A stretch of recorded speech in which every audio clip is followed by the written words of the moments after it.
हरिओम.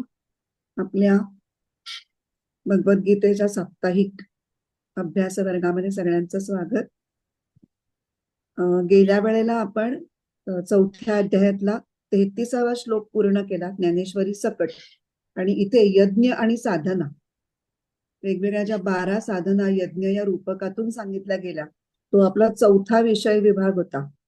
तो आता पूर्ण झाला आणि आज आपण नवीन पुढचा विषय सुरू करणार आहोत. म्हणून सुरुवात प्रार्थनेने करूया. नारायणं नमस्कृत्य नरं चैव नरोत्तमं देवीं सरस्वतीं व्यासं ततो जयमुदीरयेत्। वसुदेवसुतं देवं कंसचाणूरमर्दनं देवकी परमानन्दं कृष्णं वन्दे जगद्गुरुं। मूकं करोति वाचालं पङ्गुं लङ्घयते गिरिं यत्कृपातमहं वन्दे परमानन्दमाधवम्। हरिः ओम्। हरिओम. आता नवीन जो विषय विभाग आहे या 34व्या श्लोकापासून सुरू होतोय. आता शेवटचा 34 ते 42 हा 5वा विषय विभाग आहे आणि त्याचं नाव आहे, म्हणजे शीर्षक आहे किंवा विषय जो आहे तो ज्ञानप्राप्तीसाठी तयारी, ज्ञानप्राप्तीची योग्यता आणि प्रेरणा. थोडासा 3 शब्द आहेत, तयारी, योग्यता आणि प्रेरणा. कशासाठी? ज्ञानप्राप्तीसाठी. तर आता हे 34वा श्लोक आपण वाचू. तद्विद्धि प्रणिपातेन परिप्रश्नेन सेवया उपदेक्ष्यन्ति ते ज्ञानिनस्तत्त्वदर्शिनः। सेवा करून ते जाण नम्र भावे पुसूनिया ज्ञानोपदेश देतील ज्ञानी अनुभवी तुझ. आता पदच्छेद अन्वय आणि अर्थ बघू. तत्विद्धि प्रणिपातेन परिप्रश्नेन सेवया उपदेक्ष्यन्ति ते ज्ञानं ज्ञानिनः तत्वदर्शिनः. अन्वय बघूया. तत्विद्धि ते ज्ञान तू जाणून घे. प्रणिपातेन नम्रपणाने प्रणाम करण्याने, परिप्रश्नेन सरळपणे प्रश्न करण्याने, सेवया सेवा करण्याने, ते म्हणजे तुला, तत्वदर्शिनः ज्ञानिनः तत्व साक्षात्कारी ज्ञानी महात्मे, ज्ञानम उपदेक्ष्यन्ति ज्ञानाचा उपदेश करतील. फक्त मराठी अर्थ बघू. ते ज्ञान तो जाणून घे, नम्रपणाने प्रणाम करण्याने, सरळपणाने प्रश्न करण्याने आणि सेवा करण्याने ते तुला ते तत्व साक्षात्कारी ज्ञानी महात्मे तुला ज्ञानाचा उपदेश करतील. आता मागच्या श्लोकामध्ये सर्व कर्मांचं सार्थक हे ज्ञानप्राप्ती झाल्यामुळे होतं. या अर्थाने आलं होतं की सर्वम कर्माखिलम पार्थ ज्ञाने परिसमाप्यते. तर ज्या विलक्षण आत्मज्ञानाने सगळी कर्मे संपूर्णपणे निशेष भावाने संपतात, ते ज्ञान कसं प्राप्त करावं ते भगवंत आता आपल्याला या श्लोकात सांगतायत. सुरुवात होते तद्विद्धि, ते जाणून घे. ते म्हणजे काय? ते ज्ञान. तर तद हा जो शब्द आहे या श्लोकाच्या सुरुवातीला वापरलेला, त्या शब्दाने आधीच्या श्लोकाशी लिंक लावलेली आहे. ज्या ज्ञानाची महती आपण आधीच्या श्लोकात पाहिली. काय पाहिली महती? की ज्या ज्ञानामुळे काय काय काय काय होतं. ज्ञानेश्वरांनी खूप डिटेलमध्ये सांगितलं होतं. प्रकृती पांगळी होते, तर्काची दृष्टी जाते, मनाचं मन पण जातं, इंद्रिय विषयांचा उपभोग घ्यायला विसरतात, विवेकाचा सोस तुटतो किंवा खुंटतो, वैराग्याचा पांग फिटतो, इत्यादी इत्यादी. असे जे काही बऱ्याच गोष्टी होतात ज्या एरवी होत नाही, ते ज्या ज्ञानामुळे होतं ते आत्मज्ञान तू जाणून घे, असं इथे स्पष्टपणे आणि प्रयत्नांवर भर देत सांगितलंय. आणि मग लागलीच त्याचा उपाय, म्हणजे त्याची पद्धत काय आहे, कशा पद्धतीने तू गेलास त्या गुरूंच्याकडे तर तुला ते ज्ञान देतील तेही सांगितलं. आता कोणतीही गोष्ट करण्याचे जे प्रयत्न असतात त्याच्यापेक्षा तत्व जाणण्याचा प्रयत्न हा थोडा वेगळा असतो आणि अधिक सूक्ष्म असतो. करण्याचे, गोष्ट कुठली तरी साधण्याचा फिजिकल प्रयत्न जो असतो तो एक स्थूल रूपात असतो आणि तत्व जाणण्याचा प्रयत्न हा सूक्ष्म रूपात असतो. आणि इथे पण ज्ञान समजून घे असं नाही म्हटलेलं, ज्ञान जाणून घे असं म्हटलेलं आहे. कारण का, तर त्या ज्ञानाची फक्त वैचारिक समज ही पुरेशी नाहीये, उपयोगाची नाहीये ती, तर त्याचा अनुभव येणं हे सुद्धा त्याच्यामध्ये अभिप्रेत आहे. म्हणून अगदी मोजके शब्द, गीतेचा कुठलाही शब्द हा उगाचच कॅज्युअली वापरलेला नाहीये, तो अगदी स्पेसिफिकली आणि काही विशिष्ट इंटेन्शननीच वापरलेले असतात शब्द. त्याच्यामध्ये हे इंटेन्शन की जाणून घे मध्ये काय काय घे, तर परमतत्वाचं स्वरूप, आत्मस्वरूप, चित्त चैतन्याची एकरूप होण्याची जी काही योग प्रक्रिया आहे ती योग प्रक्रिया साधावी म्हणून जो साधनाक्रम करायचा आहे तो, आणि या सगळ्याला अनुकूल होईल अशी जीवन पद्धती, हे सर्व तू जाणून घे, हे त्या एका तद मध्ये अभिप्रेत आहे. सांगितलेलं नाहीये, फक्त तद हे एक सर्वनाम वापरलंय, ते ज्ञान सुद्धा म्हटलेलं नाहीये. कारण आता हा संवाद आहे ना, संवादामध्ये आपण सारखे सारखे तेच शब्द पुन्हा वापरत नाही, सर्वनाम वापरतो. तसं इथे सर्वनाम वापरलंय आधीच्या श्लोकात ज्या ज्ञानाबद्दल बोलणं झालेलं आहे त्याच्यासाठी. आणि जीवनाचं परम उद्दिष्ट हे ज्ञान होणं हेच आहे.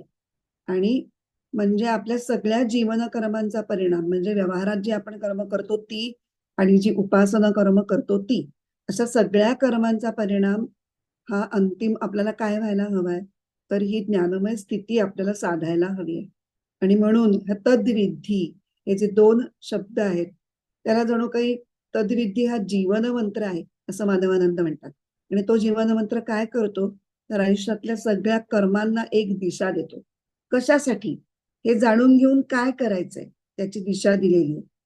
आपल्याला दुसऱ्या अध्यायातला सुद्धा एक श्लोक बघूया, अनेक श्लोक आहेत, पण हा एक दुसऱ्या अध्यायातला जो श्लोक आहे त्याच्यात सुद्धा भगवान श्रीकृष्णाने दिलेला एक प्रेरक मंत्र आहे की काय, आत्मवान भव, त्रैगुण्या विषया वेदा, निस्त्रैगुण्यो भवार्जुन, निर्द्वंद्वो नित्य सत्वस्थो, निर्योग क्षेम आत्मवान. आता आपण बाकी सगळे बघत नाही होती विशेषण, काय काय व्हायला सांगितलंय अर्जुनाला. तर इथे आत्मवान भव हा केवळ आशीर्वाद नाहीये, तर आत्मज्ञान प्राप्त करून घेण्यासाठी एक खणखणीत प्रेरणा दिलेली आहे.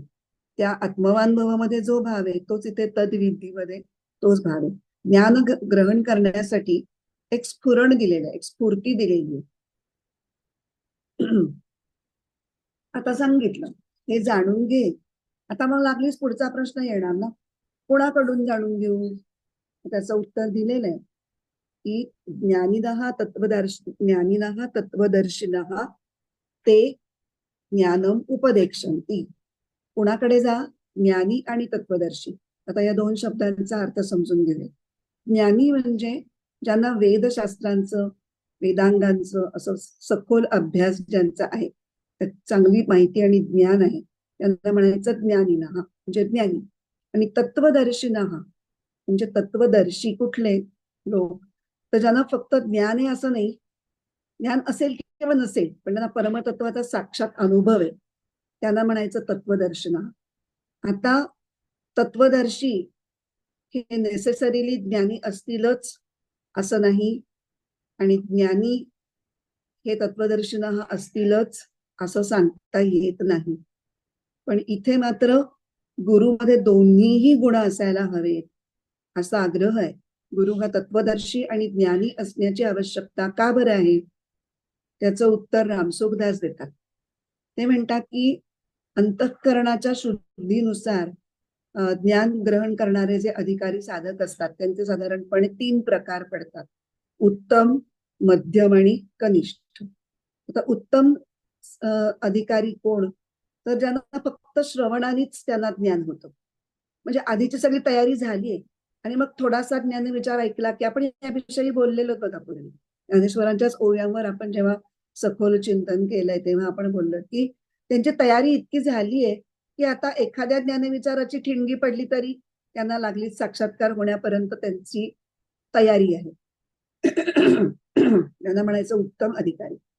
मध्यम अधिकारी जे आहेत त्यांना श्रवण, मनन आणि निधिध्यासन ह्याच्या 3 स्टेप्स सांगितलेल्या आहेत, त्या तीनही पायऱ्यांच्यावरती कष्ट घ्यावे लागतात, वेळ द्यावा लागतो, योग्य ती साधना करावी लागते आणि मग ते आत्मसाक्षात्कारापर्यंत पोहोचतात.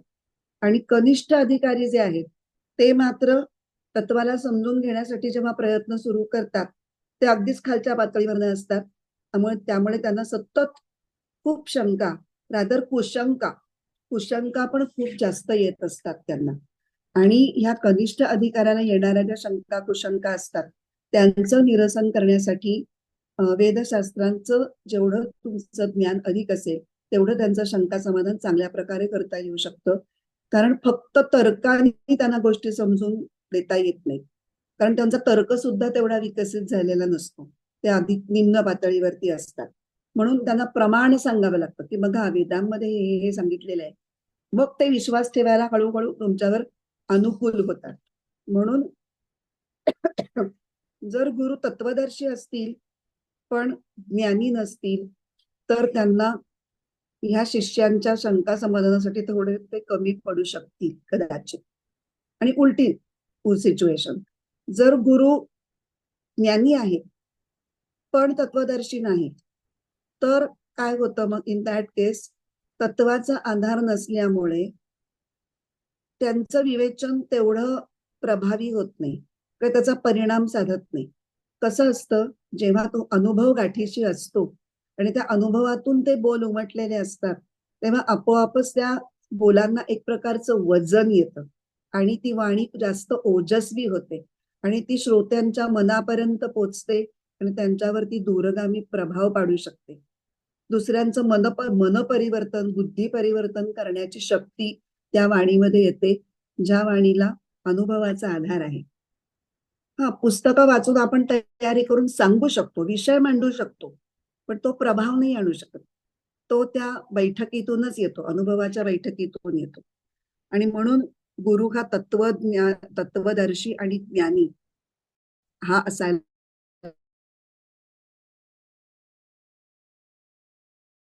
हवा. अनुमोदन देतात ते फक्त या दोन शब्दांसाठी वेगळे शब्द वापरतात. तत्वदर्शीसाठी ते म्हणतात ब्रह्मनिष्ठ आणि ज्ञानीसाठी ते शब्द वापरतात श्रोत्रिय. म्हणजे श्रोत्रिय आणि ब्रह्मनिष्ठ हा गुरु जोपर्यंत असत नाही तोपर्यंत, म्हणजे अशा गुरुकडून ज्यांनी उपदेश प्राप्त केलेला आहे असा शिष्यच त्याच्या ज्ञानाचा उपयोग हा कार्यसिद्धीला नेण्यासाठी करू शकतो, असं स्पष्ट मत शंकराचार्यांनी नमूद केलेलं आहे.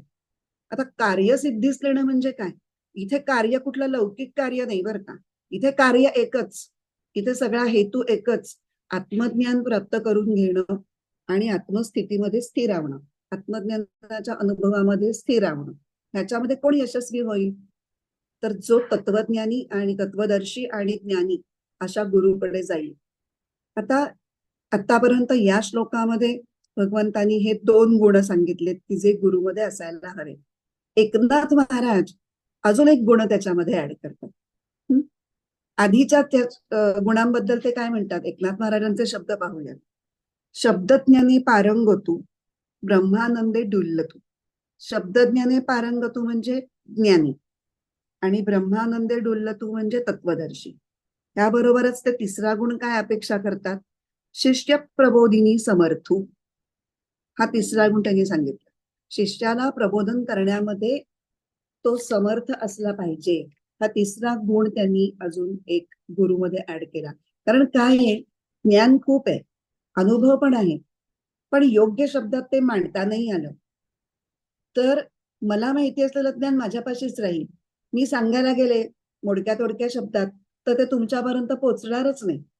तर ते पोचवायला मला एक वक्तृत्व कला थोडी पाहिजे, किंवा सोपं करून सांगणं, त्याच्यामध्ये काहीतरी आणखीन अनुभव किंवा दृष्टांत देणं, उदाहरणं देणं, की जेणेकरून ते समजायला पचायला थोडं सोपं होईल. तुमच्यापर्यंत ट्रान्सफर करण्याची जी एक कला आहे ती सुद्धा त्या गुरुला असली पाहिजे, म्हणजे मग तो ज्ञान या हृदयीचे त्या हृदयी ट्रान्सफर होऊ शकतं. नाहीतर तुमच्याकडे खूप आहे, तुम्ही खूप अकलेचे गड्डे आहेत, पण शिकवण्याची हातोटी पण नसेल तर मग त्या गुरूंना शिष्याला तयार करायला ते कमी पडतात. म्हणून हा पण तिसरा जो गुण एकनाथ महाराजांनी सांगितलाय तो खूप महत्वाचा आहे. तेव्हा मग असा जो गुरु आहे, तीनही गुणांनी जो परिपूर्ण आहे तो मग कसा असतो, की त्याचं स्वतःचं प्रक्रियात्मक ज्ञान हे परिपूर्ण असतं. नंतर अनुभव, त्यामुळे प्रक्रियात्मक ज्ञान त्याचं स्वतःचं उत्तम असल्यामुळे जी काही योग प्रक्रिया असते त्याच्यामध्ये कुठल्या कुठल्या अडचणी येऊ शकतात आणि त्या कशा सोडवल्या जाऊ शकतात हे दोन्ही ते सांगू शकतो. शिकवण्याची हातोटी त्याच्याकडे असते आणि त्याचं ज्ञान हे माहिती म्हणजे इन्फॉर्मेशन या स्वरूपात नसतं, तर एक्सपिरियन्स, अनुभव या स्वरूपामध्ये असतं आणि म्हणून ते महत्वपूर्ण असतं. आता या श्लोकाची खासियत ही आहे की गुरु शिष्य संबंध प्रकट करणारा भगवद्गीतेमधला हा एकमेव श्लोक आहे आणि म्हणून हा श्लोक हा विशेष मानला जातो. आता गुरु शिष्य संबंधांचा मुख्य उद्देश काय असतो, तर शिष्याला आत्मज्ञान व्हावं आणि ईश्वर प्राप्ती किंवा आत्मज्ञान प्राप्ती हा जेव्हा उद्देश मुख्य असतो किंवा मध्यवर्ती असतो तेव्हाच त्या जोडीमध्ये सत्शिष्य आणि सद्गुरू असं नातं प्रस्थापित होतं. सत्शिष्य आणि सद्गुरू हे दोन्ही शब्द महत्वाचे आहेत. सत विषयीचं ज्ञान देणारा गुरु आणि सत विषयी जाणून घेण्याची इच्छा असणारा शिष्य. सत्शिष्य नुसते गुरु शिष्य नाही, नुसते गुरु शिष्य कुठल्याही विद्येमध्ये असू शकतात, पण इथे आपण अध्यात्म विद्येबद्दल बोलतोय त्यामुळे इथे सद्गुरु सत्शिष्य हे नातं आणि हे नातं प्रस्थापित होणं का गरजेचं आहे आपल्याला विषयाच्या ओघामध्ये पुढे पडेल की गुरुला एक त्या शिष्याबद्दल प्रेम निर्माण व्हायला पाहिजे. कारण हे नातं निर्माण झाल्यानंतर त्या गुरु शिष्यांमध्ये ज्ञान ज्ञान ट्रान्सफर होणं हा मुख्य उद्देश आहे आणि त्याचं माध्यम आहे प्रेम. जेवढं प्रेम अधिक, जवळीक अधिक, तेवढा तो ज्ञानाचा फ्लो हा सहज जसा इथे झालाय भगवद्गीतेमध्ये. त्या गुरु शिष्यामध्ये प्रेमाचं नातं आहे आधी, प्रचंड प्रेम आहे अर्जुनाबद्दल कृष्णाला. त्यामुळे नुसता एखादा प्रश्न विचारला की इतके प्रेमाने इतकं सांगतात भगवंत की त्यांना असं वाटतं किती सांगू यार आणि किती किती नको. तर ते जे प्रेम आहे ते गुरु शिष्यांमध्ये जेव्हा विकसित होतं तेव्हा तो ज्ञानाचा झरा वाहतो आणि त्या गुरुनी दिलेल्या ज्ञानाने तो शिष्य तृप्त होतो. पण मग हे प्रेम कसं निर्माण होणार ते आता अगदीच सांगितलंय पहिल्या ओळीमध्ये. प्रणिपातेन, परिप्रश्नेन आणि सेवया, या तीन शब्दांनी ती प्रक्रिया किंवा ती पद्धत ज्या पद्धतीने तुम्ही तुमच्या गुरुकडे जायला पाहिजे आणि गुरुकडून ज्ञान मिळवलं पाहिजे ती पद्धत याच्यात सांगितलेली आहे. एका अर्थाने हे जे तीन शब्द आहेत ना ते शिष्याच्या अंगी कुठले गुण असायला हवेत हे पण सांगतात. आधी आपल्याला गुरुच्या अंगी कुठले गुण असायला हवेत ते सांगितले. तेही तीन गुण होते, तत्वदर्शी असणं, ज्ञानी असणं आणि शिकवण्याची हातोटी असणं. आणि आता इथे शिष्याच्या अंगी कुठले गुण असायला हवेत ते सांगतात. एक प्रणिपात, परिप्रश्न आणि सेवा. आता या तीनही शब्दांनी अजून काही काही गोष्टी निर्देशित केलेल्या आहेत. प्रणिपातानी काय काय कळतं, तर एकतर विनम्रता आणि गुरुविषयीची श्रद्धा आणि त्याचबरोबर शरणभाव. सेवा या शब्दाने सुद्धा शरणभावच व्यक्त होतो. पूर्ण शरण गेल्याशिवाय तुम्ही दास्य करू शकत नाही, सेवा करू शकत नाही. आणि मधलं जे आहे परिप्रश्न, त्याच्यातून काय कळतं तर शिष्याची जिज्ञासू वृत्ती किती आहे आणि त्याला तत्वज्ञानाची आत्मज्ञानाची किती ओढ लागलेली आहे, तळमळ किती लागलेली आहे ते त्या परिप्रश्न या शब्दांनी कळतं.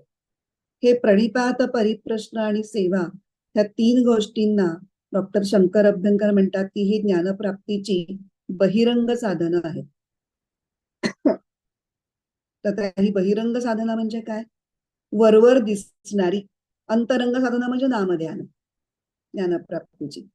बहिरंग साधनाने आधी गुरुकडे गेलं की गुरु अंतरंग साधना शिकवतो, मग त्याच्या प्रक्रिया शिकवतो आणि मग ते तुम्ही करू लागलात की तुम्ही आधी बाहेरून तुम्ही आत आत आत असा प्रवास आहे, हा सगळा अध्यात्माचा प्रवास आहे. तेव्हा आता आपण एक एक एक एक साधन जे आहे त्याचा आपण आता एक एक विचार करू. पहिला प्रणिपातेन, गुरूंना प्रणिपात म्हणजे नमस्कार करून. म्हणजे प्रणिपात म्हणजे खरं म्हणजे शरणागती, गुरूंना शरण जाऊन नमस्कार करणं, साष्टांग दंडवत घालणं, पायावर पडणं, ह्या सगळ्या बाह्य कृती तर आहेत, पण त्या बाह्य कृतीमध्ये भाव आहे का, आंतरिक भाव तितकाच त्याच्यात कृतीला जोडीने असणं हे खूप महत्वाचं आहे. की गुरूंबद्दलचा आदर आणि पूज्यभाव ह्याच्यामधून अंतःकरणात जी नम्रता निर्माण झालेली आहे त्या नम्रतेसह केलेला नमस्कार म्हणजे प्रणिपात. स्वामी चिन्मयानंद म्हणतात की प्रणिपाताची जी शारीरिक कृती आहे ती शरणागतीची आवश्यक मनोवृत्ती दर्शवणारी आहे, किंवा क्वचित प्रसंगी प्रणिपात करून करून ती तुमच्यात मनोवृत्ती निर्माणही होईल. पण बहुतेक वेळेला जेव्हा आदरणीय व्यक्तिमत्व समोर येतं तेव्हा आपल्याला पटकन त्याला नमस्कार करावासाच वाटतो. संजनाला आता अनुभव आहे. आपण आता गेलो होतो तिकडे, तिथे डॉक्टर काका समोर आले की नमस्कार करावासाच वाटतो. सांगावा लागत नाही हे गुरु आहेत करा यांना नमस्कार, वाटतच ते आतूनच निर्माण होतं. तो भाव हा सहज निर्माण होतो. मग गुरु होण्यासाठी अधिकार लागतो तो तत्वदर्शी असण्याचा, पण शिष्याला शिष्यत्वाचा अधिकार हा ज्ञानप्राप्तीसाठी गुरूंना प्रणिपात करून त्यांना शरण जाण्यातूनच लाभत असतो. त्याच्या मनात जो शिष्यभाव जागृत होतो तोच त्याचा अधिकार असतो. त्याला वेगळं काही करावं लागत नाही. आणि शंकराचार्यांनी हा गुरूंना शरणागत होणाऱ्या शिष्याचा हा एक भाव आहे तो विवेक चूडामणी मधल्या एका श्लोकामध्ये फार सुंदर पद्धतीने सांगितलाय. 35वा श्लोक येतो. स्वामीन नमस्ते नतलोक बंधो कारुण्य सिंधो पतितं भवाब्धौ मामुद्धरात्मीय कटाक्ष दृष्ट्या रुज्व्याती कारुण्य सुधाभिर्वृष्ट्या. इथे गुरूंना स्वामी असं संबोधलंय. संबोधन काय केलं, हे स्वामीन. त्या सुरुवातीच्या शब्दांनीच कळतं की काय भावानी शिष्य गुरुकडे गेलाय. तो गुरुला गुरु न म्हणता स्वामी म्हणतो. तू माझं मी तुला पूर्ण शरण आलेलो आहे, तू माझा स्वामी आहेस, मी तुझा दास आहे. आणखीन काय काय विशेषण वापरली आहेत. नत लोक बंधू. नत म्हणजे नम्रता. नत तुला जे नमस्कार केलेला आहे, तुला जे शरण आलेले आहेत विनम्र भावानी, त्यांच्यासाठी तू कसा आहेस तर ज्ञानमार्गावर त्यांना एखाद्या मोठ्या भावासारखा प्रेमाचा आधार देणारा आहेस. आणखीन कसं आहेस, कारुण्य सिंधू. तू करुणेने परिपूर्ण आहेस, करुणेचा सागर आहेस. इथे सिंधू म्हणजे सागराची जी उपमा दिली आहे ते अमर्याद करुणा गुरुच्या त्याच्यामध्ये भरलेली असते आणि ती निरपेक्षता सुद्धा असते.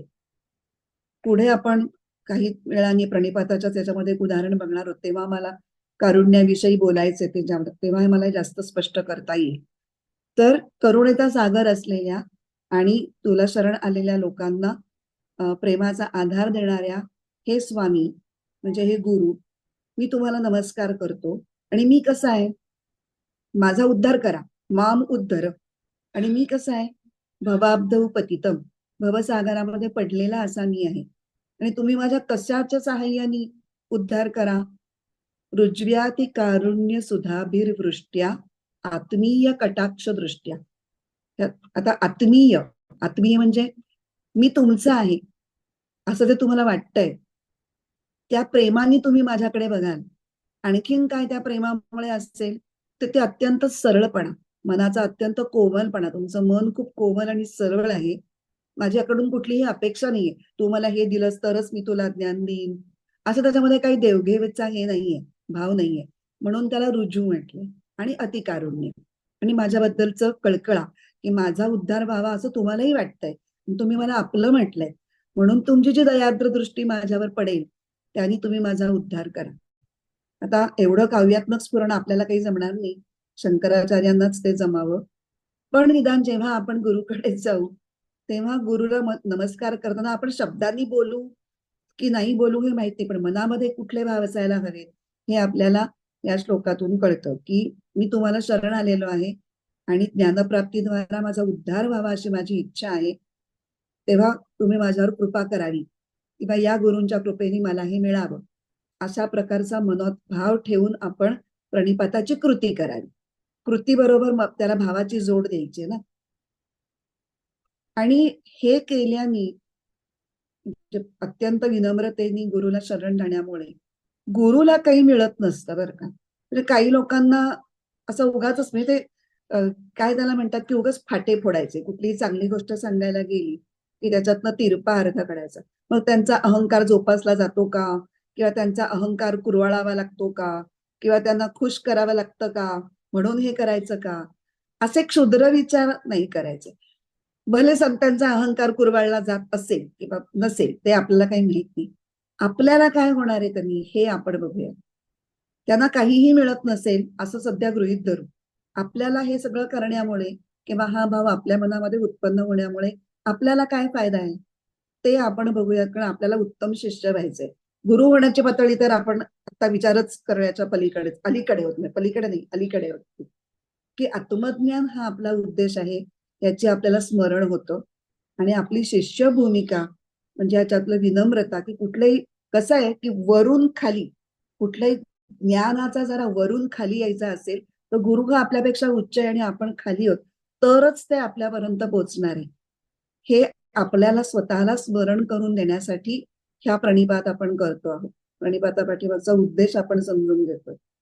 पूज्य गोंदवलेकर महाराज सुद्धा सद्गुरूची आवश्यकता अध्यात्म मार्गामध्ये का आहे हे सांगताना ते म्हणतात की अज्ञानी व्यक्तीला अज्ञानातून बाहेर पडण्यासाठी स्वतःला, जर तो कोणाकडे गेला नसेल ज्ञानी व्यक्तीकडे आणि तो म्हणेल की मी माझंच बघतो, तर अज्ञानी व्यक्तीला त्याच्या अज्ञानातून बाहेर पडण्यासाठी जे काही उपाय सुचतात ते त्याच्या अज्ञानातूनच आलेले असतात.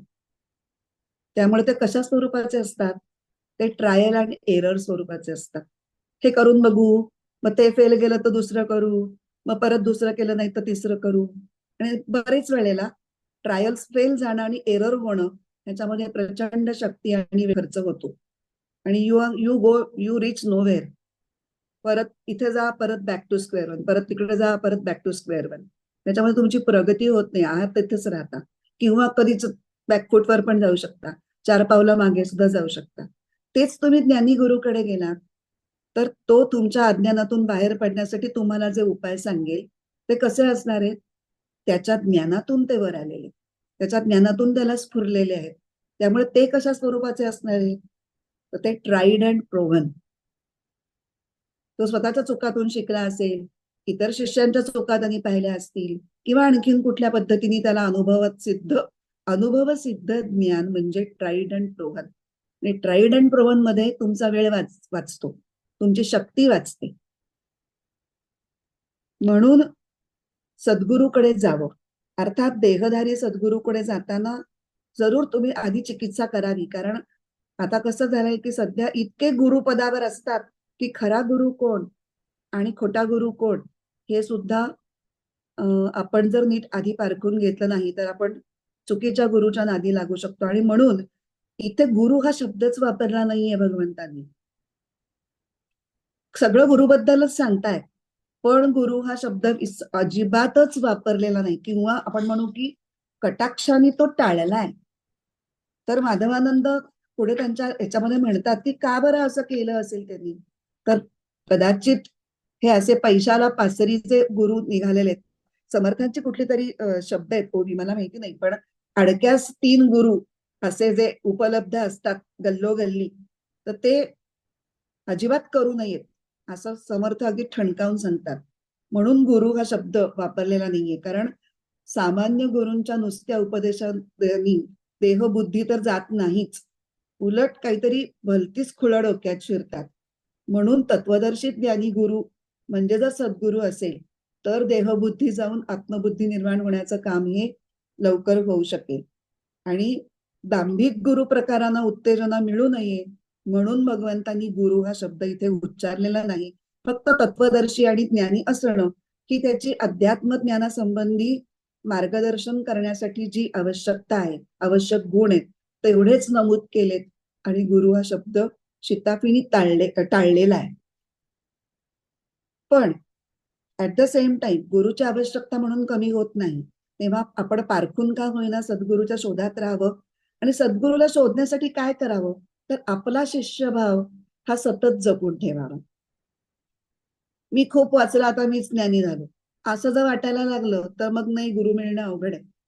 मी कितीही जरी शिकलो, कितीही जरी वाचलं तरी माझं ते वैचारिकच ज्ञान आहे, मला गुरुची आवश्यकता आहे, हा भाव सतत मनात जपत राहिल्यामुळे शिष्य म्हणून तुमची ज्ञानाची आणि गुरुसाठीची तळमळ वाढत जाते. आणि ती तळमळ जशी वाढत जाते तसं गुरु भेटण्याची व्यवस्था आपोआप होते, असं खूप ठिकाणी म्हटलेलं आहे. आणि मोठमोठ्या उदाहरणांनी ते सिद्धही झालेलं आहे.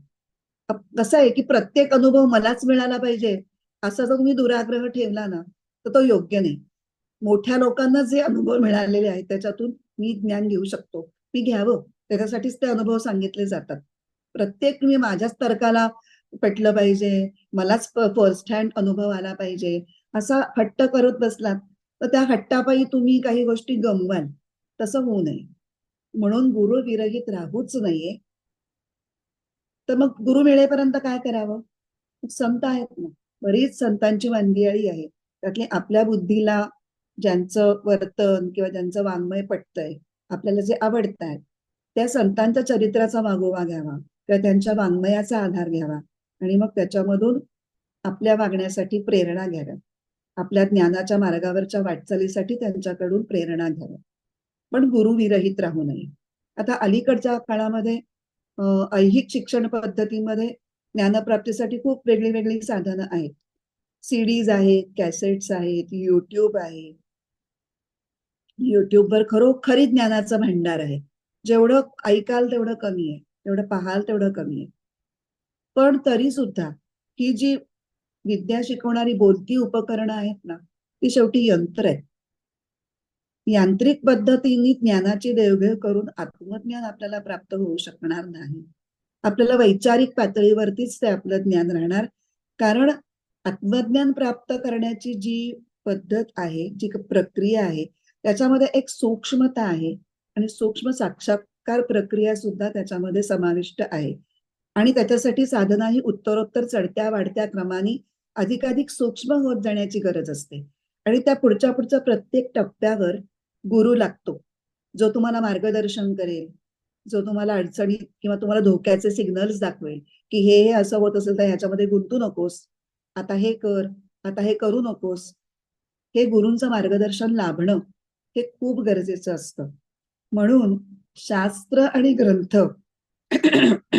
हे स्वतः समजून घेणारे पण काही अध्यात्म ज्ञानमार्गाचे साधक असतात आणि काही हे गुरूंचं मार्गदर्शन लाभलेले साधक असतात. तर या दोघांच्या मध्ये दोन मोठे फरक आहेत. पहिला फरक काय आहे की गुरुविरहित साधक जे असतात, मग असे आपण त्याच्याविषयी बोललो की त्यांच्या समोर अनेक मार्ग असतात. हे करून बघू, ते करून बघू असं त्यांचं चालतं. त्याच्यामध्ये मी म्हटलं तसं वेळ आणि शक्ती वाया जाते. पण ज्यांना गुरु असतो त्यांना हा मार्ग का तो मार्ग असा डायलेमा नसतो. हा मार्ग, हा बरोबर आहे, जा इकडून, असं ठणकावून सांगण्यात आलेलं असतं आणि ते त्यांना पूर्णपणे पटलेलं असतं. त्यामुळे ट्रायल अँड एरर मध्ये त्यांचा वेळ अजिबात जात नाही. आणि त्या मार्गावर एकदा वाटचाल सुरू झाली की मग ती वाटचाल करताना त्यांना गुरूंचा आधार देणारा, आश्वासक, प्रसन्न आणि प्रेमळ असा सहवास सुद्धा लाभतो. हे ऍडिशनल बोनस. एक तर मार्ग, करेक्ट मार्ग पटकन सापडतो, त्याच्यावर तुम्हाला आधार देणारा बोट धरायला एक हात असतो. आणि दुसरी गोष्ट म्हणजे गुरुविरहित साधकाची साधना ही त्याच्या मनावर अवलंबून असते. तो मनःपूतम समाचार आहे, कारण तो आपापलाच ठरवतो. हे आता असं असं करू, हे इतक्या इतक्या वेळ करू. ते चुके का बरोबर कोणाला माहिती. आणि त्याला विचारणारही कोणी नसतं, त्याला विचारायलाही कोणी नसतं आणि त्याला विचारणारही कोणी नसतं. दोन्ही फरक आहे. He is not answerable to anyone. मी आज साधना केली, उद्या झोप आली झोपलो, परवा मला काम आली म्हणून मी केलं नाही, रोज मी निराळी सबब सांगितली, मला कोण विचारणार. मी माझ्याच मनचा राजा आहे ना, मी माझं माझंच ठरवलंय. असं सुद्धा होऊ शकतं. सगळ्यांचं होत असेल असं नाही मला म्हणायचं. काही जण खरंच सिन्सिअरली सुद्धा करणारे असतील. सर्व प्रकारच्या वृत्ती तितक्या प्रवृत्ती, हे कायमच लक्षात ठेवायचं. व्यक्ती तितक्या प्रकृती, तसा जितक्या व्यक्ती तिचं तरतम हे असणार. पण बऱ्याच वेळेला अशी लोक असायची शक्यता जास्त असते. पण तेच गुरु जर असेल शिष्याला, तर he is answerable to that guru. जेव्हा तो गुरुला शिष्यभावानी शरण जातो, अनुग्रह घेतो, तेव्हा गुरुनी सांगितलेली साधना ही कटाक्षाने करण्याची तो मनोमन बोली करतो किंवा त्यांनी सांगितलेलं शुद्ध आचरण करण्याचं त्यांनी मनोमन कबूल केलेलं असतं. तेव्हा ही जी मनोमन केलेली साधनेची जी बोली असते किंवा चांगल्या आचरणाची जी कबुली असते, हे सगळं शिष्यांनी केलेल्या प्रणिपातामध्ये सामावलेलं असतं. कारण त्याच्याशिवाय तद्विधी म्हणजे ते ज्ञान होणं, तत्व जाणणं हे होऊच शकणार नाही. त्यामुळे प्रणिपातेनं ह्याच्यामध्ये जी शरणागती भगवंतांना अभिप्रेत आहे, तिचं स्वरूप हे साधना आणि सदाचरण ह्याच्यासाठी गुरूंनी सांगितल्याप्रमाणे जे काही करायचंय त्याची कबुली, त्याला पण कमिटमेंट हा शब्द खूप परफेक्ट आहे.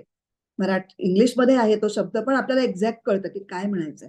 I am committed to do this, come what may. ह्याच्यामध्ये स्वतःचा शहाणपणा बाजूला ठेवण्याची पण आपली तयारी आहे. आणि त्याच्यामध्ये मी कोणाची तरी गुलामी करतोय असा भाव नसून आपण प्रेमाने तो अधिकार मान्य केलेला आहे. त्याला श्रद्धेचं पाठबळ आहे. तेव्हा प्रणिपातेनं या पदामध्ये हे सगळं काही सामावलेलं आहे. वरवर शब्द प्रणिपात म्हणजे नमस्कार, साष्टांग प्रणिपात तेवढंच नाहीये, ते खूप खोली आहे त्या शब्दाला.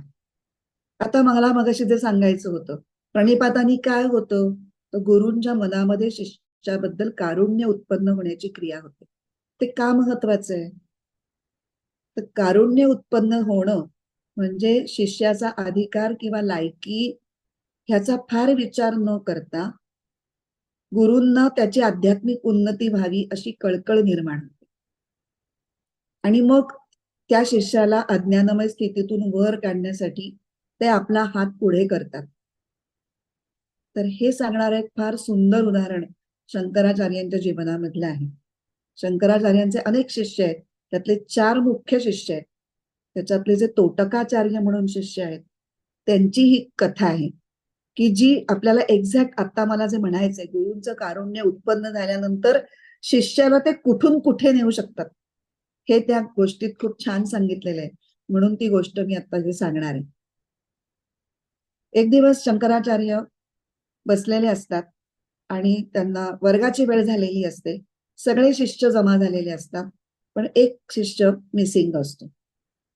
ते तोटकाचार्य असतात. आता तोटकाचार्यांचं नाव हे नंतर तोटकाचार्य पडलं, त्याच्या आधी त्यांचं काहीतरी वेगळं नाव होतं. ते मला आता माहिती नाहीये ना, आठवत नाहीये मला ते, कारण मी ही गोष्ट फार पूर्वी ऐकलेली आहे. तर तो थोडासा बुद्धीने कमी असतो. इतर शिष्यांच्या एवढा तेज नसतो तो, त्याला पटपट गोष्टी कळत नसतात. पण गुरुभाव, शिष्यभाव त्याचा अत्यंत उच्च कोटीचा असतो.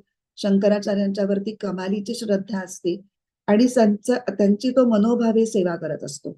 आचार्यांची सगळी काळजी घेणं, त्यांना काय गोष्टी लागतात, कुठल्या वेळी लागतात, कशा लागतात, हे सगळं जपण्याचं काम तो शिष्य म्हणून अतिशय करत असतो.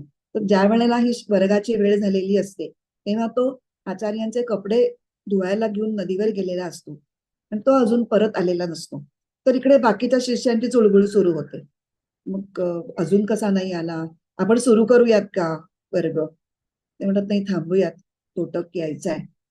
तर ते म्हणतात पण तसंही काय फरक पडतो, त्याला काही नाहीतरी कळतच नाही, त्याला तुम्ही सांगितलेलं काही पटपट कळतच नाही, त्याच्याकरता थांबण्यात आपला सगळ्यांचा वेळ कशाला वाया घालवायचा, त्याला कळायला नको, त्यांनी वेळेवर यायला नको, असं थोडं थोडं गुरूंना जरा भरीला घालायला इतर शिष्य सुरुवात करतात. ते ऐकल्यानंतर त्यांना फार वाईट वाटतं की अरे हा तोटक माझी एवढी सेवा करतो, पण याला बुद्धी कमी आहे म्हणून याची किती लोक हेटाळणी करतायत, त्याचे सहाध्यायी जे आहेत त्याची किती हेटाळणी करतायत, असं म्हणून त्यांना आतूनच त्याची खूप दया येते. आणि ते त्याच्याबद्दल पण ते ठणकावून मात्र शिष्याना सांगतात, काहीही असलं तरी तो आल्याशिवाय मी वर्ग घ्यायला सुरुवात करणार नाही. आणि एवढं बोलणं होत असतानाच तोटक लांबून धावत पळत धापा टाकत येताना दिसतो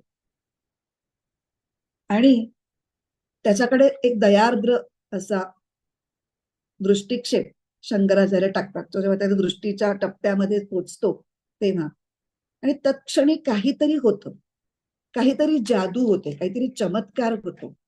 आणि तो तोटक जो असतो तो अत्यंत भारावला जातो एकदम, त्यालाही कळतं काहीतरी घडलंय आपल्यामध्ये. आणि तो ते धुवून आणलेल्या कपड्यांचे पिळे वगैरे सगळे बाजूला ठेवतो आणि समोर येऊन साष्टांग प्रणिपात करतो शंकराचार्यांना आणि उठून उभा राहतो. आणि तोटक नावाच्या एका अत्यंत कठीण अशा वृत्तामध्ये त्याला काव्य स्फुरतं आणि तो काव्य रूपामध्ये गुरूंची स्तुती करायला लागतो. त्याला तोटकाष्टक असं म्हटलेलं आहे. आणि त्या तोटक वृत्तामध्ये त्याला काव्य स्फुरलं म्हणून त्याचं नाव तोटकाचार्य पडलेलं आहे. त्याचं आधीचं नाव काही मला माहिती नाहीये. तर या तोटकाष्टकम मधला फक्त एक श्लोक मी वाचणार आहे. विदिताखिल शास्त्र सुधा जलधे महितोपनिषत् कथितार्थ निधे हृदये कलये विमलम चरणम भवशंकर देशिक मे शरणम. हे सद्गुरू, आपण सर्व वेदांत शास्त्ररूपी अमृताचा महासागर यथार्थपणे आकलन केलेला आहे. आपण अत्यंत पूजनीय श्रेष्ठ अशा उपनिषदांच्या अर्थाचा निधी म्हणजे खजिना हा जिज्ञासूंच्यासाठी प्रकट केलेला आहे. मी आपल्या अत्यंत विशुद्ध अशा चरण कमलांना हृदयामध्ये धारण करीत आहे. हे श्री शंकराचार्य सद्गुरू मला आधार द्यावा, माझं रक्षण करावं. भवशंकर देशिक मे शरण. प्रणिपात म्हणजे काय हे पूर्ण सांगणारं हे अख्खं स्तोत्र आहे. आपण फक्त नमुन्या दाखल त्यातला एकच कडवं हे वाचलंय. म्हणजे इथे आपल्याला कळतं की शिष्याच्या अंतःकरणाची भूमी ही शरणागतीने तयार होते आणि तिच्यावर जेव्हा गुरूंच्या कारुण्याचे वृष्टी होते, सिंचन होतं, तेव्हा ज्ञानाचं बी पेरायला योग्य परिस्थिती निर्माण होते. इतकं त्या प्रणिपाताचं, त्या शरणभावाचं महात्म्य. आणि मग हे झाल्यानंतर उपदेक्षन्ति ते ज्ञानम, ते तुला ज्ञानाचा उपदेश करतील. मग आता गुरु शिष्याला काय काय उपदेशामध्ये काय काय सांगतात, तर मुख्यत्वाने 3 गोष्टी सांगतात. त्यातली मुख्य गोष्ट म्हणजे जीव ब्रह्मैक्याचं साक्षात ज्ञान म्हणजे विचार, की परमात्मा स्वरूपाचं ज्ञान, त्यालाच ब्रह्मज्ञानाचा उपदेश असं सुद्धा म्हणतात. परमात्म स्वरूप आणि आत्मस्वरूप हे एकच आहे. ते शाश्वत तत्व आहे. ते तत्व तूच आहेस. तुला स्वतःच्या अंतरात परमात्म्याचा वेध घेताना स्वतःमध्येच हे तत्व अनुभवायला येईल हे सांगतात गुरु. तत्वमसी असा उपदेश करतात. तत्त्वम असि हे पहिलं म्हणजे गुरुचा उपदेश म्हणजे पहिली गोष्ट सगळ्यात महत्वाची ही. त्याच्यानंतर दुसरी गोष्ट काय सांगतात की हा ज्ञानाचा उपदेश झाला वैचारिक पातळीवर. तो अनुभवाच्या पातळीवर येण्यासाठी कोणती साधना करायची ते सांगतात. मग त्या साधनेसाठी ते मंत्र देतात. तो मंत्र म्हणण्याची पद्धत समजावून सांगतात. सर्वसाधारणपणे नाम ध्यान हे त्या अंतरंग साधनेचं स्वरूप असतं. समर्थ म्हणतात, जेथे शुद्ध ब्रह्मज्ञान आणि स्थूल क्रियेचे साधन तोच सद्गुरु निधान दाखवी डोळा. निधान म्हणजे मुक्कामाचं ठिकाण किंवा ठेवा. दोन्हीचा अर्थ इथे आत्मज्ञान हाच आहे. तोच सद्गुरु जो काय करतो, शुद्ध ब्रह्मज्ञान देतो, तत्वमसीचा उपदेश करतो आणि तो अनुभवात येण्यासाठी प्रत्यक्ष डोळ्यांनी, दाखवी डोळा म्हणजे अनुभवाला. परमार्थामध्ये पुष्कळ वेळेला पाहणे ही क्रिया ही अनुभव घेणे या अर्थी वापरतात बरं का. म्हणजे पाहणं म्हणजे डोळ्यांनी फक्त दृश्य बघणं असं नसतं. अनुभव घेणं म्हणजे पाहणं. तर स्थूल क्रिया सुद्धा सांगतो म्हणजे साधना पण सांगतो. कुठल्या साधना मार्गाने गेलं असता तू या ठेव्यापर्यंत पोहोचशील तेही जो सांगतो तो सद्गुरू. आणि त्याचबरोबर तिसरी गोष्ट तो सांगतो की या दोन्ही गोष्टींना पूरक म्हणजे जीव ब्रह्मैक्य ज्ञान आणि त्याच्यासाठी त्याचा अनुभव घेण्यासाठी जी साधना करायची ती चांगली वारी, ह्याच्यासाठी त्याला पूरक अशा संयमित आणि शुद्ध आचरणाची आवश्यकता तो पटवून देतो. त्यामुळे काही आचरणाचे नियम सांगतो. ते वरवर पाहता त्याचा काही डायरेक्ट संबंध नसतो, पण शरीरावरती मनावरती नियंत्रण आणण्यासाठी ते आवश्यक असतात. ते आचरणाचे नियम ते पाळले की तुम्हाला शरीराला मनाला एक शिस्त लागते आणि त्या अनुशासनातून तुमची अंतःकरण शुद्धी होते. त्या अंतःकरण शुद्धी तुमची जशी वाढत जाईल तशी तुमची साधना अधिक सूक्ष्म व्हायला लागते आणि जशी तुमची साधना अधिक सूक्ष्म होत जाते तसं तसं तुम्ही ज्ञानप्राप्तीकडे वेगाने तुमची वाटचाल होते. म्हणून ह्या 3 गोष्टी हे आत्मज्ञानासाठी योग्य प्रेरणा. मधून मधून तुमचा विश्वास तुटतो की काही मी केलं पण काही होतच नाहीये. अशा वेळेला आपण आपल्याला एक आश्वासन बाबा होईल, त्याला वेळ लागतो, तू असं असं करतोयस का, असं करत नसेल तर असं कर, असं तुम्हाला धीर देणारा आणि तुमचा विश्वास टिकवून देऊन तुमची प्रेरणा तुम्हाला सतत देत राहणारा सुद्धा हे सुद्धा एक गुरुचं काम आहे. तर आता हे सगळं गुरुच्या दृष्टीने अगदी सोपं आणि सरळ असू शकतं, पण शिष्याला त्याच्यामध्ये बऱ्याच अडचणी येतात. गुरुला जेवढं सांगताना सोपं वाटतं, प्रवचन देणारा प्रवचन देऊन जातो, पण ऐकणारा त्याला बऱ्याच प्रश्न पडलेले असतात. तो अगदी नोट्स वगैरे काढतो, पुन्हा पुन्हा त्या नोट्स वाचतो, पण त्याला आकलन 100% झालेलं नसतं. तर तेव्हा जर ते प्रवचन देणारा गुरु आपल्याला अवेलेबल असेल, तर आपण काय करतो? आपण शंकांचं निरसन करून घेण्यासाठी पुन्हा एकदा त्याला अप्रोच होतो. तेच पुढच्या ह्याच्यात सांगितलंय, परिप्रश्नेन, सरळपणे प्रश्न करण्यानी. आता इथे सरळपणे असा शब्द का बरं वापरतीये मी? तर काही शिष्य असे असतात की जे आपली विद्वत्ता पाजळण्यासाठी सुद्धा प्रश्न विचारतात. त्याच्यात दिखावा असतो की बघा आम्ही कसे ग्रंथ वाचलेत, आम्ही बरंच वाचून आलोय, बरंच ऐकून आलंय. असा एक त्यांना दाखवण्याला एक स्वभाव असतो काहींचा. तसं असतं किंवा काही एका गुरुकडे असून दुसऱ्या गुरुची परीक्षा बघण्यासाठी असं काहीतरी तिरका प्रश्न टाकायचा, बघू यांचं काय उत्तर देतात. असा सुद्धा कुटिलता किंवा एक विचित्र प्रकार चालतो. किंवा काहींना नुसतंच आपण प्रश्न विचारतो म्हणजे आपण खूप अभ्यास करतो असा हा एक दांभिकपणा पण असतो. तर ह्याच्यातलं काही नसावं. तुमच्या प्रश्न विचारण्याच्या पाठीमागची भूमिका ही फक्त परमात्म तत्व जाणण्यासाठी तुमच्यामध्ये जी जिज्ञासू वृत्ती आहे त्या जिज्ञासू वृत्तीतून तो प्रश्न निर्माण झालेला असावा आणि तो अत्यंत नम्रतेने आणि गुरूंच्या विषयी आदर ठेवून तुम्ही तो विचारा, हे त्याच्यामध्ये अपेक्षित आहे. म्हणून सरळपण असं म्हटलेलं आहे. आता कशा कशाच्या बाबतीत प्रश्न पडू शकतात की गुरूंनी केलेला उपदेश श्रवण केल्यावर तो चिंतनाद्वारे जेव्हा आपण आत्मसात करण्याचा प्रयत्न करतो, ग्रहण करतो, पुष्कळ वेळा जेव्हा आपण ऐकतो तेव्हा फक्त ऐकतो आणि फक्त इथेच असतं. ते इथून इथे उतरेपर्यंत आपल्याला पुन्हा एकदा त्याच्यावर चर्निंग करावं लागतं, विचार करावा लागतो. तेव्हा आपल्याला काही तत्वासंबंधी शंका उत्पन्न होतील किंवा गुरुची साधना प्रक्रिया जेव्हा आपण करून बघायला सुरुवात करतो तेव्हा काही अडचणी उत्पन्न होतील, तर त्या आपण विचारायची गरज भासते. ईश्वराची एकरूपता अनुभवण्याची पद्धत म्हणजे जी योग प्रक्रिया असते त्याच्यासाठी काय करावं, काय टाळावं, ह्याच्या संदर्भात तुम्हाला काही शंका असतील, मी असं असं करतो हे बरोबर आहे का चूक, तेव्हा एकंदरीत ज्ञानधारणा किंवा साधना किंवा जीवन व्यवहारातील आपलं आचरण ह्याच्यामध्ये कुठलेही प्रश्न, विशेषतः या 3 बाबींच्या बाबतीतले जे प्रश्न ते शिष्याने विचारून गुरूंचं मार्गदर्शन घ्यावं असं या परिप्रश्नेनं याच्यामध्ये अभिप्रेत आहे.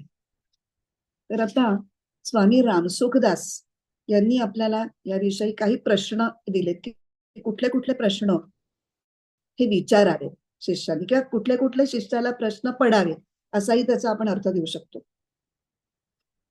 मी कोण आहे, संसार म्हणजे काय, बंधन म्हणजे काय, मोक्ष म्हणजे काय, परमात्म तत्वाचा अनुभव कशामुळे येईल, मग माझ्या साधनेमध्ये कोणकोणत्या बाधा आहेत, जर तुम्हाला त्या बाधा कळल्या असल्या तर तुम्ही त्या बाधांच्या बद्दल विचारू शकता किंवा फक्त होत नाहीये पण नेमकं काय होत, कशामुळे होत नाहीये हे कळत नाहीये तर तेही तुम्ही विचारू शकता.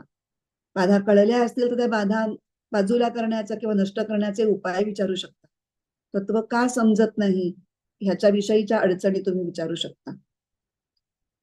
हे जसं रामसुखदासांनी एक सेट ऑफ क्वेश्चन्स आपल्याला दिलाय तसा अजून एक प्रश्नावली, 7 प्रश्नांची एक प्रश्नावली आपल्याला डॉक्टर शंकर अभ्यंकरांनी दिली आहे की जी शिष्यांनी सद्गुरूंना विचारली असतात त्याचं पूर्ण शंका समाधान होईल. आधी मी प्रश्न वाचणार आहे.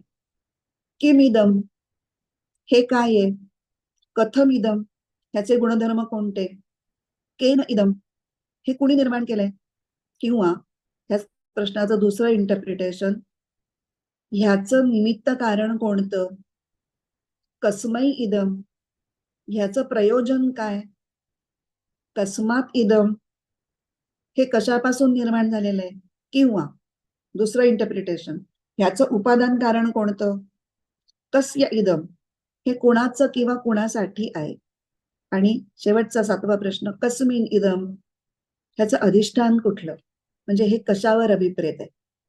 मला माहितीये नुसते प्रश्न विचारल्यानंतर आता काहीही उलगडा झालेला नाहीये, कारण मुळात हे म्हणजे काय, इथपासून हे कशाला म्हटलंय हे कळल्याशिवाय प्रश्न कळणार नाहीये.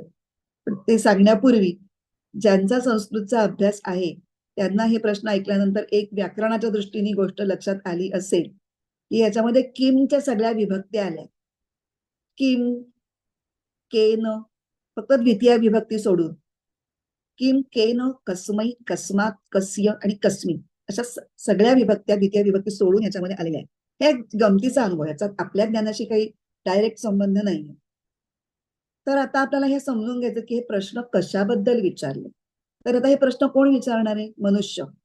आणि मनुष्य कुठे राहतो? विश्वात. तो दृश्य सृष्टीमध्ये वावरतो.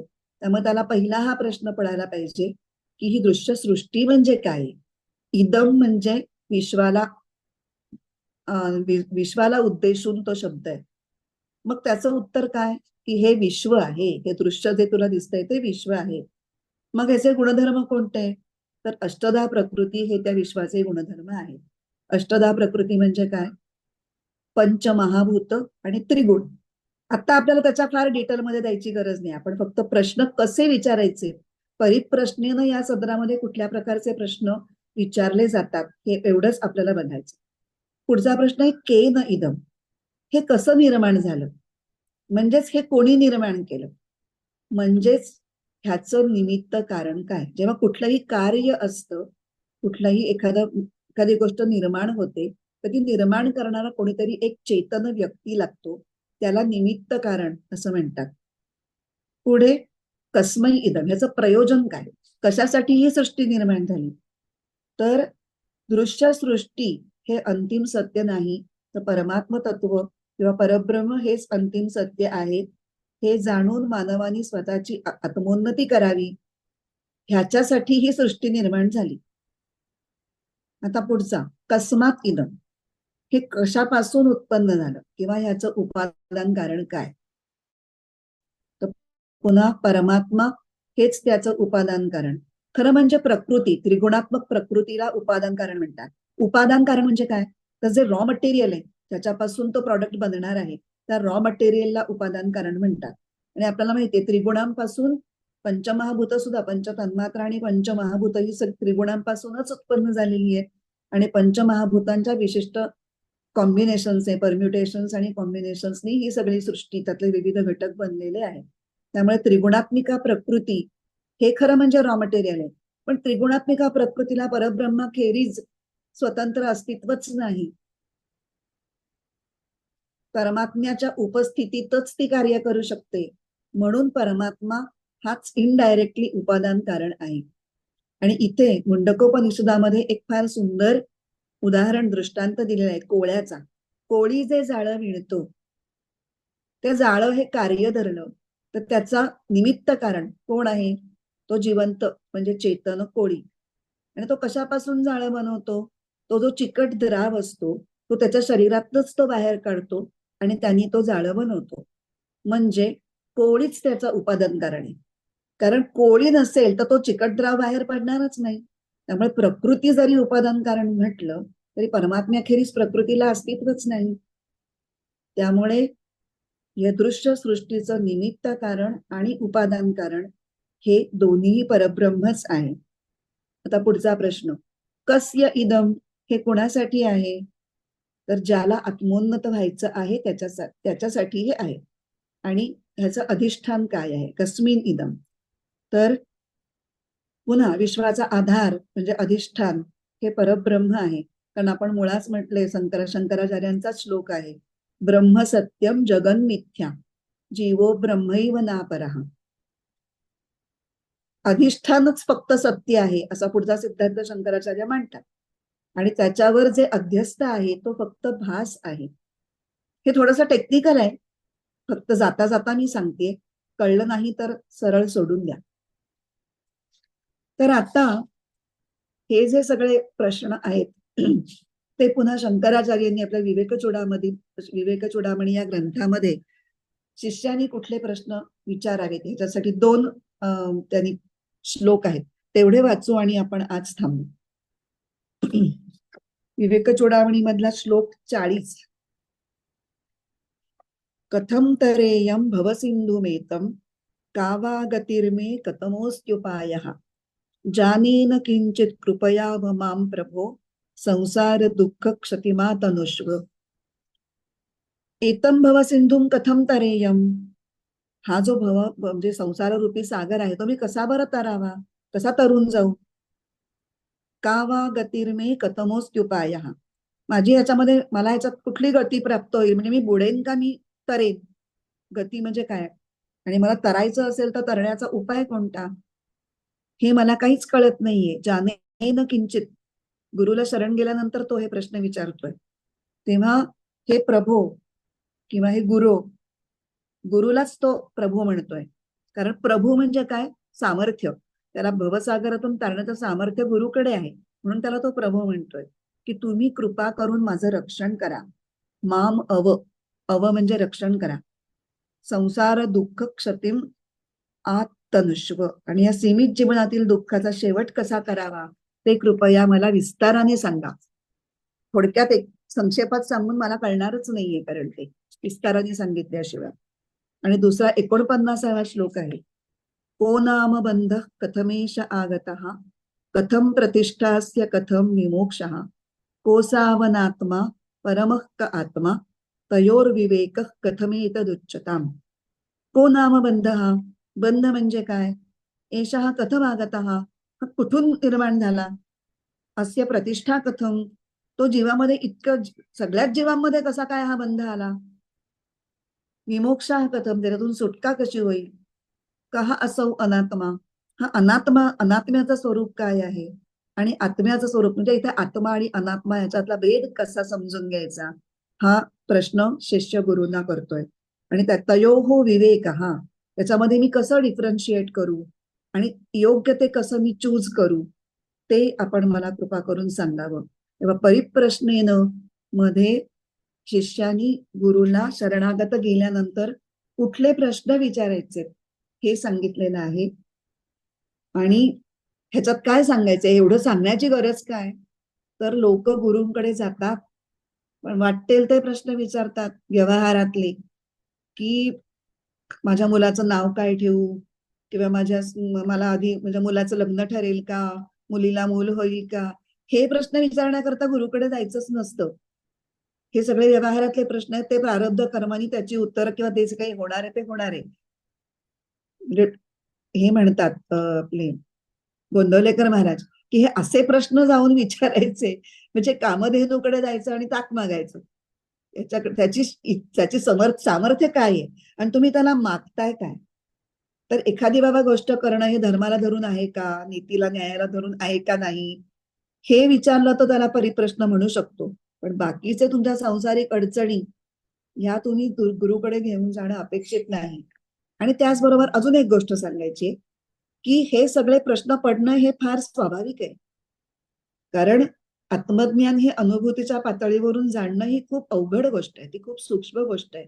त्याच्यात तुम्हाला जरूर शंका पडतील आणि त्या विचारण्यात कसलीही लाज बाळगू नका, कुठलाही संकोच बाळगू नका. जर तुम्ही लाज किंवा संकोच बाळगत बसाल तर तुम्ही तुमच्याच प्रगतीमध्येच अडसर निर्माण कराल. कारण तुमची साधना चुकीची चालली आहे आणि तुम्हाला प्रश्नच नाही विचारले, खात्री करून घेतली नाही की बाबा हे मी असं असं करतोय बरोबर आहे ना, तर तुम्ही चुकीची साधना करून भलतीकडेच पोचाल किंवा तुमची प्रगती होणारच नाही. तर असं करू नका. म्हणून परिप्रश्नेनं हे परिप्रश्न हे अत्यंत प्रभावी साधन आहे आणि ते योग्य प्रकारे उपयोगात आणणं ह्याची आवश्यकता, ह्याच्यावर भगवंत भर देत आहेत. आता बाकीचं आपण पुढच्या क्लासमध्ये बघूयात. प्रार्थना म्हणू आणि थांबू.